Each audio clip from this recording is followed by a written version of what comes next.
নতুন সরকার কাদের নিয়ে গঠিত হবে জানালেন সমন্বয়ক আসিফ। নোবেলজয়ী অধ্যাপক ডক্টর মোহাম্মদ ইউনূসের নেতৃত্বে দেশ পরিচালনার দায়িত্ব নিচ্ছে অন্তর্বর্তীকালীন সরকার। আজ বৃহস্পতিবার রাত ৮টায় বঙ্গভবনে শপথ নেবেন সরকার প্রধান এবং তার পরিষদের সদস্যরা।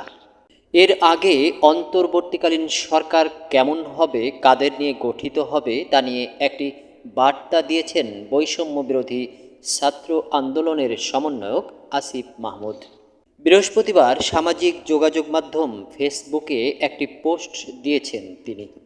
সেখানে আসিফ মাহমুদ বলেন, ডক্টর মোহাম্মদ ইউনূসের নেতৃত্বে সিভিল সোসাইটি প্রতিনিধি, শিক্ষক, ছাত্র প্রতিনিধি, সংখ্যালঘু, ক্ষুদ্র নৃগোষ্ঠী ও আলেম সমাজের প্রতিনিধিত্ব নিশ্চিত করেই গঠিত হবে অন্তর্বর্তীকালীন সরকার। এর আগে তিনি আরেকটি পোস্ট করেন ফেসবুকে।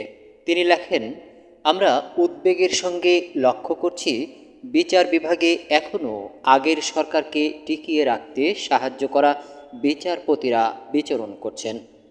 আমরা শুনতে পেলাম অভ্যুত্থানের আগে আমাদের যেভাবে আদালতের নামে টালবাহানা করা হতো, ঠিক একই কায়দায় অভ্যুত্থান পরবর্তী ছাত্র জনতার সরকার ব্যাহত করার প্রচেষ্টা চলমান।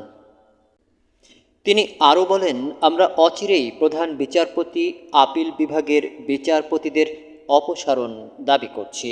অনতিবিলম্বে দেশপ্রেমিক এবং জনগণের পক্ষের বিচারপতিদের উক্ত শূন্য পদসমূহে নিয়োগ করে দেশে ছাত্র জনতার সরকার প্রতিষ্ঠার কার্যক্রম দ্রুততর করা হোক।